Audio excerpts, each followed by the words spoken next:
They say that in Pennsylvania a mirror can talk, but what it's whispering is not your future. It's the curse that's already coming for you. I never believed that. Not when my grandmother told me stories about the old hex doctors, the Brockers, who once dotted the countryside. Not when she warned me never to pick up a mirror that wasn't mine, and definitely not when she made me promise, at 13, to leave the buried glass in the fields alone. When she died, she left me her farm outside Kutztown. The place felt stuck between centuries, the red barn leaning like it was tired of standing, the cornfields sweeping all the way to the tree line, and inside the attic, boxes full of Pennsylvania Dutch charms, painted stars, braided straw, and a bundle wrapped in black cloth. That bundle was the first thing I wasn't supposed to open. Naturally, I did. Inside was a convex mirror, pitch black and cold as a stone pulled from winter earth. The surface didn't reflect anything. I mean nothing. My face did not appear. My hand passed over it like the glass swallowed the light. I should have buried it then like the others. Instead, I brought it into the house. 2 nights after finding the mirror, I discovered the journals. They were hidden under a loose floorboard in the attic. 10 notebooks, their covers cracked, the pages written in a mix of Pennsylvania German and English. They belonged to someone named Wilhelm Danner, hex doctor. The dates ran from 1889 to 1904. Most entries were cures, blessings, protective rites. But then the ink changed, darker, rushed. The writing grew frantic. One repeated line stood out. The glass answers only when fed darkness. Another, it speaks back in the voice of the one who listens. And the strangest, if buried face down, it sleeps. If turned upward, it watches. My grandmother had always warned me about objects that watched. I thought she meant superstition, old folklore to keep kids from wandering at night. But the mirror on my desk felt like a living thing, its surface drinking in the lantern's glow.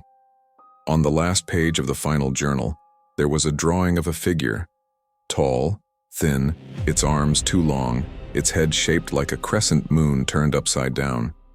Beneath it, Wilhelm had written, "It is not a spirit, nor an angel. It is an imitator, a caller, something that waits on the underside of reflection." I closed the journal. The house suddenly felt too quiet. I didn't mean to use the mirror, I swear that. I just wanted to understand what Wilhelm had seen, and why the mirror refused to show anything. No reflection, no shadow, not even a shimmer. So I sat in the dark, just as his notes described, and held the lantern behind me. The farm was silent. Even the corn seemed to stop rustling. At first, the mirror stayed black, an absence, a hole. Then a faint outline appeared, blurry at the edges, wavering like heat above asphalt. It looked like me, but not exactly. My reflection blinked once slow, as if learning how. Then its lips twitched, its jaw moved. And in my voice, my own damn voice, it whispered, "Put me back." I dropped the mirror. It didn't shatter. It didn't even chip. It spun once on the floor and settled face up. The lantern flame behind me twisted, stretching toward it like pulled taffy. When I finally picked the thing up, my hands were shaking so badly I almost dropped it again. I didn't sleep that night. In the morning, I found the mirror on the kitchen table. I had left it upstairs. At least, I thought I had. By the 4th day, the mirror had moved twice on its own. Or I had moved it. I honestly couldn't tell anymore. The journals kept calling me back, especially one entry dated August 12th, 1904. When it learns your voice, it tries to trade places. That is why the mirrors must be buried face down where no reflection exists. It must see only earth. Trade places. I didn't want to know what that meant, but curiosity or fear pushed me into the cornfields behind the barn. The husks hissed in the wind, brushing my arms like fingers. And that's where I found them. 5 black convex mirrors, each half buried, face down in the soil like graves with no markers. Some were cracked, some chipped, but every one of them had the same concave curve, the same unnatural darkness beneath the glass. My grandmother had known. All those years she had known. I picked one up, just one, to examine. But the moment I turned it over, the soil trembled. Just a little, like something shifting below. No reflection greeted me. Instead, a single word rose in the air, soft as an exhale. Soon. I ran back to the house, leaving the mirror lying upward among the corn. The nights that followed blended together, each one folding into the next like warped reflections. I stopped eating, stopped sleeping more than an hour at a time. The mirror, my mirror, kept whispering whenever the lights were off. Sometimes it mimicked my voice, sometimes my grandmother's, sometimes voices I didn't recognize at all. On the seventh night, I gave in and looked. The figure from Wilhelm's drawing stared back. Tall, thin, limbs tapering into points. Its surface looked like wet obsidian. Where a face should have been, there was only the inverted crescent shape, like a slackened mouth or an eye too heavy to open. But worst of all was the posture. It mirrored mine perfectly. When I leaned in, it leaned in. When I breathed, its chest rose in the same rhythm. When I swallowed, its throat moved. And for the first time, its voice did not imitate. It sounded like itself. Let me stand where you stand. The temperature in the room dropped. Frost spread across the window. The mirror trembled in my hand like it was struggling, trying to push forward. That was when I understood what the hex doctors had been fighting.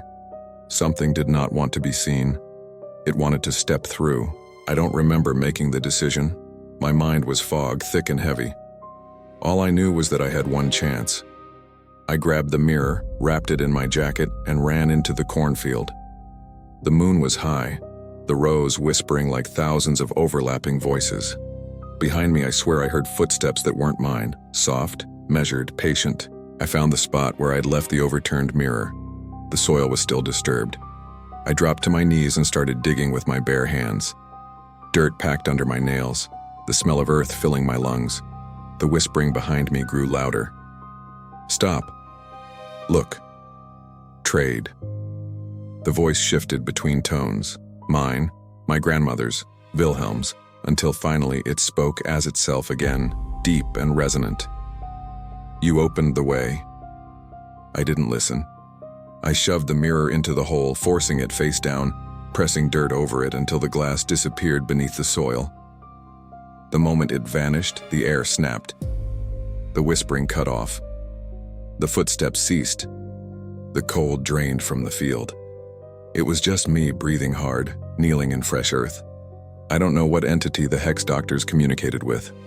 I don't know whether it's buried for good. But sometimes at night, I hear a faint tapping under the floorboards, like fingers brushing the underside of a mirror. I do not look. I do not answer. And I will never ever turn a mirror face up in the dark again.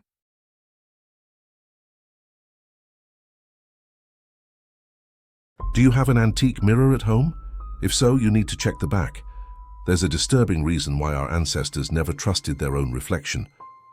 I bought the convex mirror at an estate sale in Maine, in a town so small it didn't even have a stoplight, just a church, a cemetery, and a convenience store that sold bait and coffee in the same aisle. The mirror caught my eye immediately. Blackened brass rim, glass bulging outward like the swollen belly of a spider. A handwritten note dangled from a string.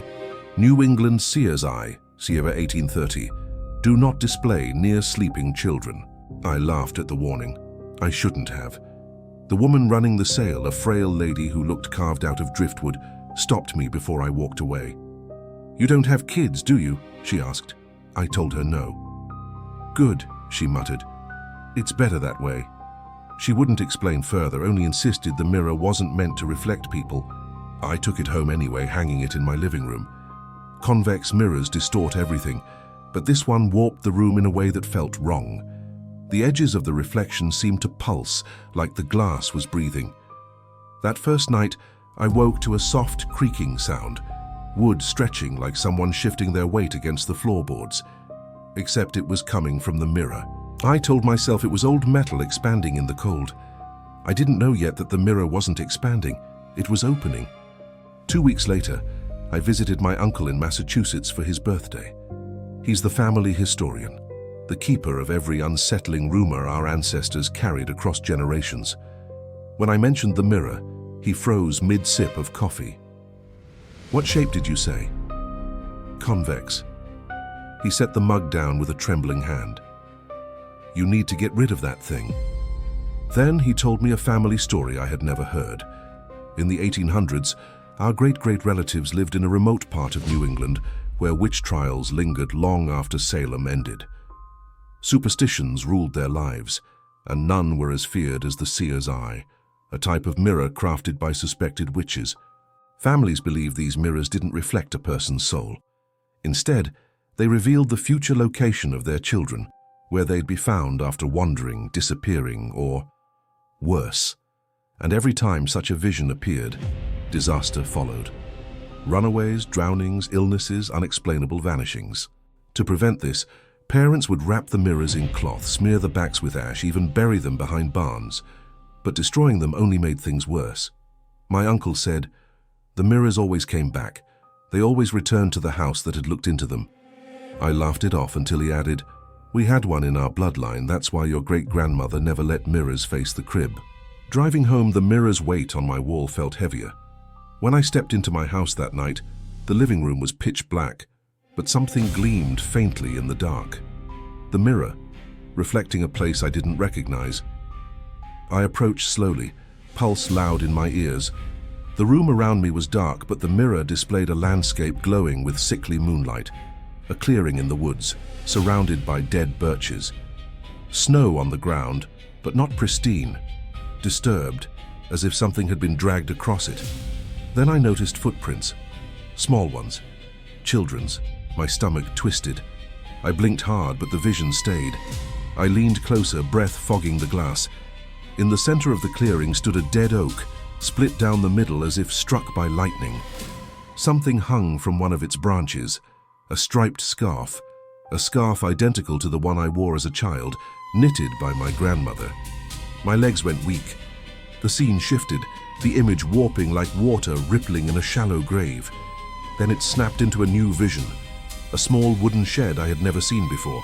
A faint orange glow flickered inside. Then something moved behind me. I spun, heart hammering, but the room was empty. When I looked back, the mirror no longer showed the clearing, only my own distorted reflection.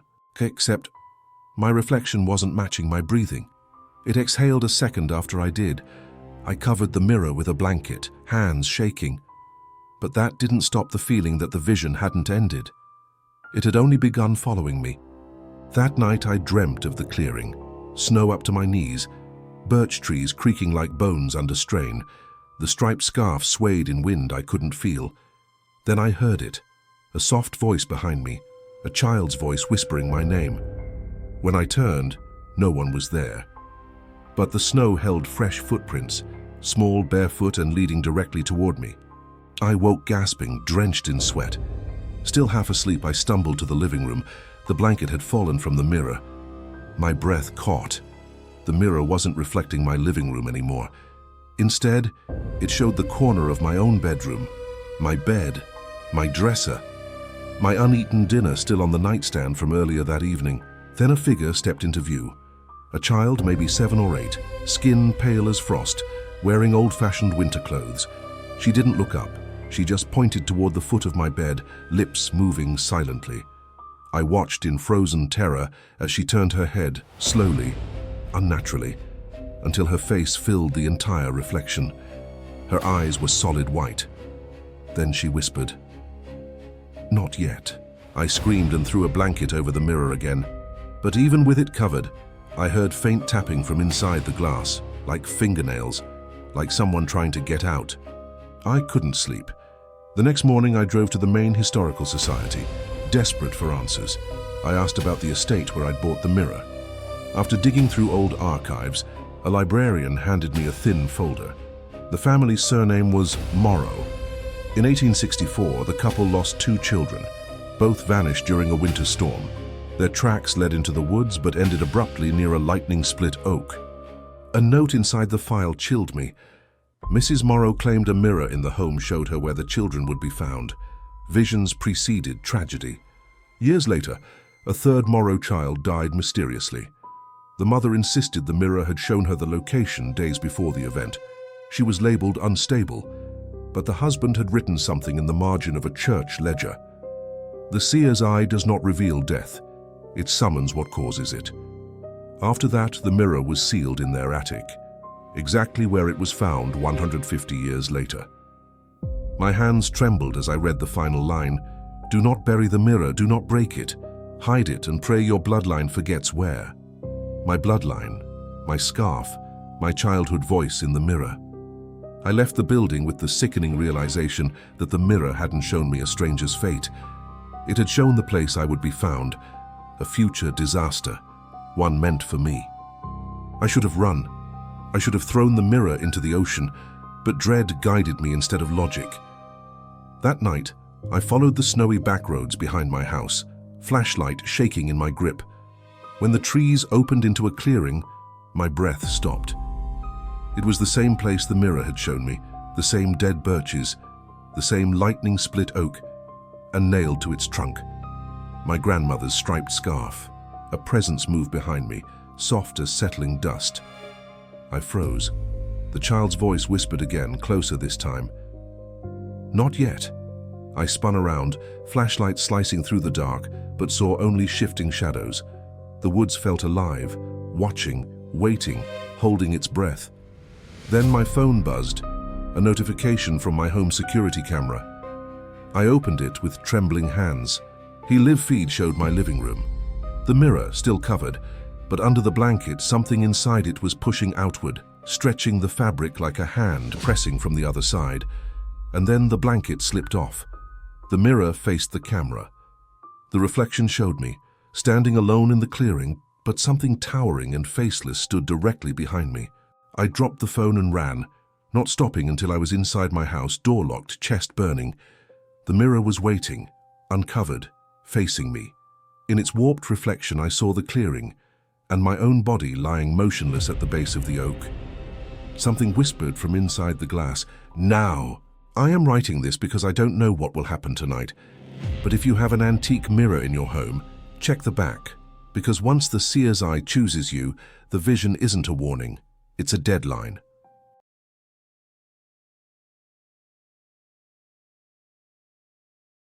I wasn't born into farm life. I married into it.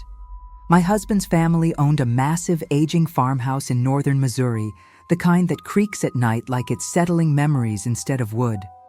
When we first moved in, I noticed how the remaining household staff avoided one room in particular, the east parlor. It had been the receiving room decades ago, back when the family was wealthier and hosted gatherings. Now it stood mostly unused, except for a single black convex mirror hanging between two shuttered windows. It was an antique, older than the house itself, and shaped like a polished drop of ink. Every servant, new or old, refused to dust it. They'd clean every other surface, shelves, lamps, the piano no one had touched in years. But the mirror? They walked around it like it was a sleeping animal. One day I asked Ruth, our oldest housekeeper, why? She froze mid-polish, the rag in her hand trembling. "Because it watches," she whispered. "Not how a mirror watches. Don't let your face linger in it." I laughed it off as old Midwestern superstition, until I stood before it alone and felt something cold tighten behind my ribs, like the reflection knew I was there before I looked up. I avoided the mirror after that, but the house had other plans. Every route to the kitchen seemed to angle me toward the parlor doorway. Some nights I swore the door, which I always left half closed, was cracked open wider, facing the upstairs hallway like a watchful eye. One morning, while carrying folded laundry downstairs, I heard Ruth scolding the younger maid, Shar.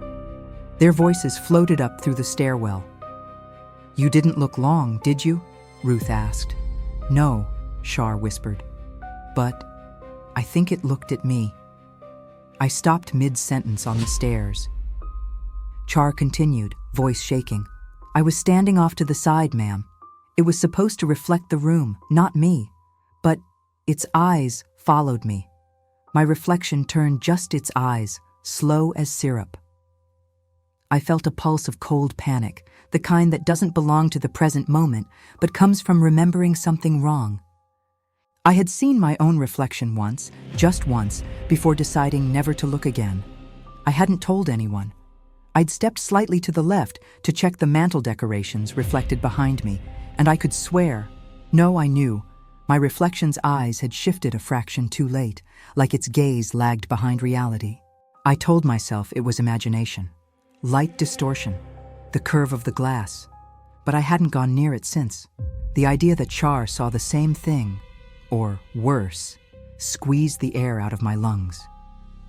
2 weeks later, Tom, the farmhand who helped with indoor repairs, announced he could fix the superstition problem himself. He didn't believe in ghosts or curses, said he'd clean the mirror thoroughly and prove to everyone that the stories came from boredom and harsh winters. He marched into the parlor with a bucket of warm water and a rag. I stood in the doorway, half wanting to stop him, half wanting to see if the fear was truly in our minds. Tom dipped the rag, wrung it out, and pressed it against the mirror's black curve. The house seemed to inhale. Even the old clock in the corner paused between ticks. Tom scrubbed harder. See? Just glass. Then he stopped. His posture stiffened. His hand stayed on the mirror, unmoving. "Tom?" I asked. He didn't answer, but slowly, agonizingly slowly, his reflection turned its head. Not his real head. Only the version inside the glass. Tom scrubbed harder. "See? Just glass." Then he stopped. His posture stiffened. His hand stayed on the mirror, unmoving. "Tom?" I asked. He didn't answer, but slowly, agonizingly slowly, his reflection turned its head. Not his real head. Only the version inside the glass. The fear among the staff grew heavy as humidity. Doors slammed on their own. Hallways felt colder as you passed the parlor. A sour, metallic smell lingered whenever you stood outside the parlor door for too long, as though the mirror exhaled something stale from another century. One evening I went downstairs to heat water for tea. I passed the parlor and froze. The door, usually half closed, was wide open. The mirror directly faced the hallway. Something in my body recoiled, instinctive, primal, like prey seeing a predator's silhouette. Then came the whisper, soft, slippery, from inside the room. "Come see," not with words exactly, more like a memory pushed into my mind that wasn't mine. I stepped inside, pulled as if by strings. My reflection stood perfectly centered despite my angle. Impossible geometry. Its eyes widened. Mine did not. Its chest rose. Mine did not. And then it leaned forward, pressing its palms against the other side of the glass. My stomach lurched. The mirror's surface rippled outward, warping like hot tar. I felt a tug, deep, internal, as if the reflection wasn't mimicking me, but testing the connection between us. A hungry kind of curiosity. I stumbled back, gasping, breaking the tension. The surface stilled, but I knew then, the mirror didn't want to show reflections. It wanted replacements. I finally confronted Ruth. She'd been with the house since before I married into it. She knew more than she ever said. I found her in the pantry, sorting jars, her hands shaking even when she wasn't moving them. "Tell me the truth," I demanded. "Why does it do that? Why does it follow people?" Ruth closed her eyes. When she opened them, they glistened with something like grief. "The mirrors weren't meant for owners," she whispered. "They were made for watchers." "Watchers?" "Old families use them to monitor staff," she said. "Not with eyes, with something else. Something that liked being seen, something that learned from imitation. But you can't observe a thing like that without it looking back." She lowered her voice further. "The servants knew. They always knew. That's why they never cleaned them. Because the reflections in the black glass weren't reflections. They were attempts, copies, learning how to be human, watching until they could move on their own." My blood went cold. Ruth grabbed my wrist. Her voice broke. "If you value your soul, don't look again. Because when the reflection stops copying and starts anticipating, when it watches you, it's close enough to take your place. That night, I covered the parlor mirror with a heavy canvas. The next morning, the canvas lay on the floor, neatly folded, and the mirror faced the doorway again, watching, waiting, not reflecting, learning. Thanks for watching. Please like and subscribe.